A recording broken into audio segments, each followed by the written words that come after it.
Oh, it's a 1997 Dodge Ram 4x4 solid front axle.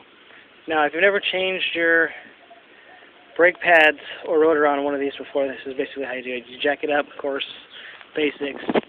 Always follow a jack with a jack stand. I'll take all the pressure off the jack itself. All the pressure is now on the jack stand. So, what you're going to do, I'll put a cinder block here so I can put this on there. Get a C-clamp, squeeze in right here on the pad, squeeze it in a little bit.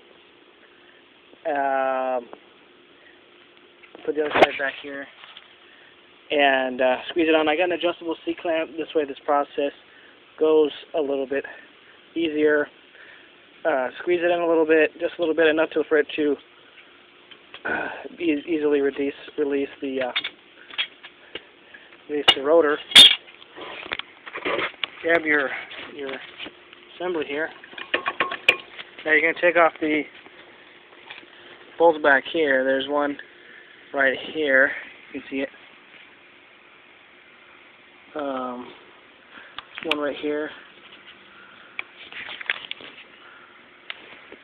One right here, and there's another down here. Okay, so I'll just take these off. I already pretty much took these off already. See how loose it is. Just need to pull it off. Set it aside right here, like so. Make sure your cable's not all bent up or all twisted up. Here's the rotor. That was basically the only thing holding this rotor on. This will now come right off. Don't get it all greasy. That comes off. Put it out of the way, somewhere out of the grease. And voila.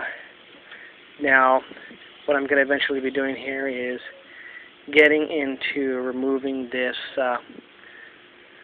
universal joint here on the front and the axle. And how I'm going to do that is there's actually this is a sealed hub bearing assembly.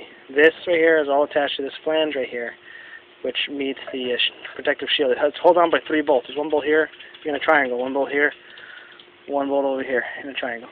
Now this little 12 point is opposite side of that. This is the bolt. And this is the one on the opposite side. To take this hub bearing off, what you have to do is, first of all, take this cotter pin out. Okay. Straighten it. Straighten the other one.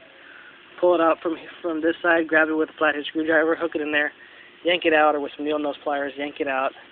Take this nut off. You're going to need a really big old socket to take this off. I'm probably going to clean this off first with some carb cleaner or something towards that effect. Clean all this rust and mud out. Or maybe brake cleaner, it doesn't matter. Clean all this off, take the nut off. This nut is really hard to get off the first time around. Okay? You may have to set your vehicle in 4-wheel drive so that way this will stop turning. Okay? Set it in 4-wheel drive, set your parking brake because you're on a jack stand right now. When you turn this wrench on this front wheel, it's going to want to rotate the whole entire drive chain and rotate the whole vehicle forward. That means the other tire is going to be pulling, and it's going to also be turning the rear tires as you turn this. So, what I had to do the first time I had to break this loose, I had to get a really long breaker bar, put an extension on it, get on my feet, and hop on it here. Okay, for a while, jump up and down, up and down, up and down, and finally the torque broke, and let free the nut. It was a lot of work. I didn't think I was going to take it off. I thought I was going to have to take it to a shop or something. So take this nut off. Once this nut comes off, then you're going to want to go for these bolts back here. You can also give this a little bit of a tap with that mallet to set it free, because it slides in and out of this hub bearing here. The splines engage this drives the wheel, and that makes your tires rotate and so forth. Okay, so it's splined on the inside here, and the splines connect. Okay. Also, I'll show you how to take these off. Now, how you're going to take this hub assembly off once you remove this nut is to go ahead and back off these 12-point nuts. You're going to need the exact 12-point socket. I use one that's a short one, only sticks out to this far, okay? Because the long one was too long, so I used a shorter one. buy a shorter one, put it on there, take it off. You're going to back these bolts out about a ½ an inch at a time, hammer on them with any kind of a hammer. I think I eventually had to get out the ball peen hammer, which is hardened, to actually hammer on these. Don't distort the surface too much, because then you're not going to be able to get the socket back on there, and you're going to have to file it down, or you're going to have more work to do for yourself. So back them off ½ inch at a time all the way around. Hammer on them. I usually turn the wheel so that way I can get better access to these, especially swinging the hammer. I turn it out that way first to reach these bolts. And undo them, hammer them out evenly, all three of them going around in a circle. This way this hub bearing assembly is going to be knocked off in an even fashion.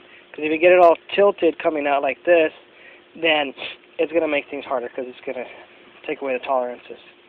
So, and you're going to want to reuse this hub bearing on this one, because this one's brand new. So you don't want to ever hammer on the actual hub bearing itself in any way, shape, or form, because the bearings in here, inside right there, you're going to knock the tolerances loose on those, and you're going to end up destroying it. So,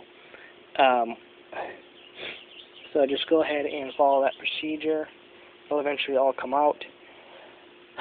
Pull this whole shaft assembly out. It'll all come out through this big hole that this hub bearing is going to leave behind. The fluid might spill out. And, replace your U-joint. That's what I'm going to do here, replace this U-joint. And then the installation is reverse of removal. Don't forget to top off your fluid.